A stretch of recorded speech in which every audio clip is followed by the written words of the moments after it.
choisi un texte ce matin qui se trouve dans l'Évangile dit par Jean. C'est comme la Pentecôte, mais à l'intérieur d'une maison. Vous connaissez les actes des apôtres quand tout le monde sort dehors, et ici c'est dedans. Ça veut dire petite Pentecôte. Le soir, c'est le jour de Pâques, qui était le premier de la semaine. Les portes du lieu où se trouvent les disciples sont fermées, parce qu'ils ont peur des Juifs. Jésus vient, se présente au milieu d'eux, la paix avec vous. Comme pour nous, ce matin, la paix avec vous. Et quand il a dit cela, il leur montre les mains, le côté, les disciples sont dans la joie. Et Jésus de nouveau, la paix avec vous. Comme le Père m'a envoyé, moi aussi je vous envoie. Après ces paroles, il souffle sur eux, recevez le Saint-Esprit. Ceux à qui vous pardonnez les péchés sont pardonnés, ceux à qui vous retenez sont retenus. En fait, c'est soit les gens écoutent, acceptent le message de Dieu, ou ils ne l'acceptent pas. Jusqu'ici la lecture. Je voudrais faire une petite synthèse. Je ne vous laisserai pas orphelin, je vous enverrai un autre consolateur, et on a vu la joie de le retrouver. Pentecôte est tellement mal connu du gouvernement, à l'époque c'était Raffarin, qui voulait supprimer le lundi de Pentecôte. Mais certains ont résisté. Nîmes, au nom de la feria. Bon. Alors, Pentecôte, c'est 50 jours après Pâques. Le Sinaï, le don de la loi. On l'a dit, la fête des récoltes, fête de la Torah dont tout le monde vient. Pour nous, c'est la fête de la proximité, Dieu très proche, qui parle au cœur. Alors quand je parle aux catéchumènes, je dis la différence entre ma conscience et le Saint-Esprit, c'est que ma conscience, elle fluctue, elle m'accuse, elle me justifie. Mais l'Esprit de Dieu me tire toujours vers le haut. Dieu utilise un mot très ancien, le mot alliance. La relation entre un riche seigneur et ses sujets, un protecteur et les protégés. Et qui dit alliance, dit traité d'alliance. Avec cette particularité dans ce traité-là, c'est que le retour en grâce est déjà prévu. Et c'est la notion de sacrifice, que les gens connaissent pas beaucoup et ne comprennent pas. C'est-à-dire que le mal a toujours des conséquences graves, et je mérite de mourir à cause du mal que je fais, mais c'est un autre plus juste qui meurt à ma place, qui porte le prix, la conséquence de la faute. Et c'est Jésus, en fait, qui est sans faute, qui va apporter le prix de notre péché. Tout ce que Dieu dit, on le fera, avait dit le peuple dans le désert. Mais c'est un échec, jusqu'à la catastrophe en moins 587 avant Jésus-Christ. Le peuple est amené en exil en Babylonie. Et c'est alors que des prophètes se lèvent. Non, Dieu n'a pas rejeté son peuple. Des jours viendront où je conclurai une alliance nouvelle. Non pas la loi sur des tables de pierre, mais au fond du cœur. Aujourd'hui, le Saint-Esprit ne parle pas spécialement dans un temple, dans un tabernacle uniquement, mais partout. Et dans le texte, on a vu à l'intérieur d'une maison. Ils entendent un bruit, ils voient des lampes de feu et ils se mettent à parler. Et nous aussi, c'est pareil. Nous avons entendu, nous voyons Dieu présent dans le monde et nous en parlons. Avant, c'était dans le temple, avant, c'était les prêtres et maintenant, c'est tout le monde. Que fait l'Esprit dans la Bible? Il donne de l'intelligence aux ouvriers pour construire le temple. Le Saint-Esprit donne de l'intelligence aux médecins pour nous soigner. Tant mieux. Il pousse le vieillard Siméon pour aller dans le temple et il découvre le bébé Jésus. Il nous pousse à aller dans certains lieux et c'est une bonne chose et c'est une belle découverte. Vous recevrez une force. Quoi? En grec, c'est une dynamique. La force de continuer. Lorsque je tombe, de me relever et de repartir. Il y a un gros malentendu avec Dieu, c'est qu'on pense qu'il me prive de liberté. Ça, moi, j'aime pas. Je suis né entre deux pages de la Bible, mon père était pasteur, alors La liberté, ça m'est cher. Mais Dieu ne nous prive pas de liberté, il ne s'impose pas, il inspire. C'est autre chose. La preuve, est-ce que tu fais toujours ce que Dieu dit? Non. Parce qu'il inspire, il n'impose pas. Le Saint-Esprit est un professeur. La Bible est la partition et l'Esprit le professeur de musique. Est-ce que je peux lui demander de l'aide? Oh oui, bien sûr que oui, certainement. Comment il faut faire? Est-ce qu'il peut le faire à ma place? Oh oui, certainement, mais s'il fait tout à ma place, alors j'apprends jamais rien. Peut-on être chrétien sans Dieu? Peut-on être chrétien sans relation avec Dieu? Peut-on être chrétien sans le Saint-Esprit? Bien sûr que non. L'Esprit, que fera-t-il? On l'a entendu, il sera le consolateur, l'Esprit de vérité.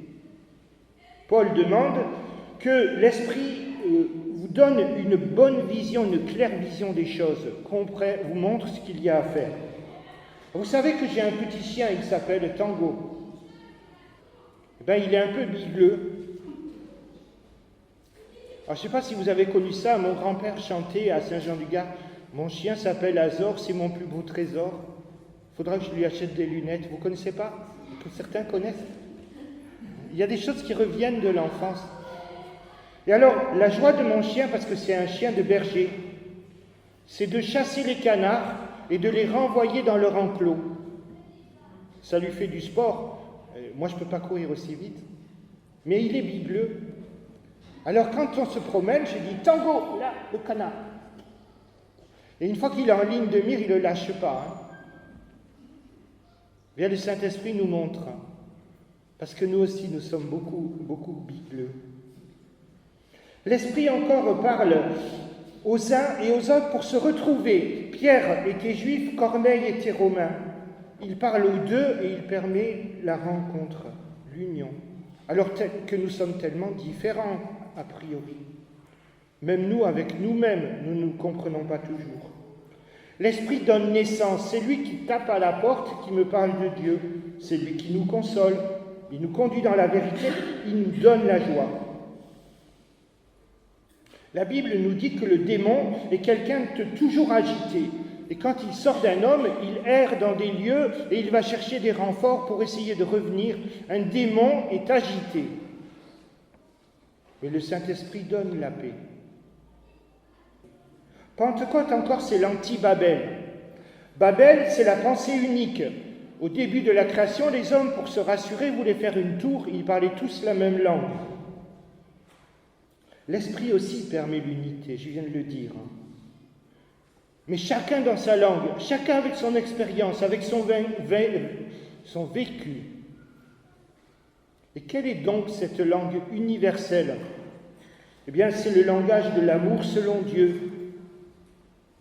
Quand nos amis sont arrivés de l'étranger, quand ils ont dû fuir le pays, je suis allé les visiter avec Tango. Et tout de suite, des relations se sont tissées. Souvent dans la Bible, il y a l'expression par la peur des Juifs. Nicodème vient de nuit.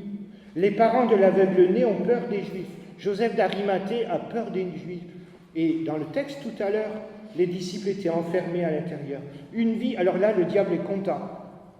Il a réussi. Une vie qui se ratatine, qui se replie sur elle-même, dans la peur, la honte.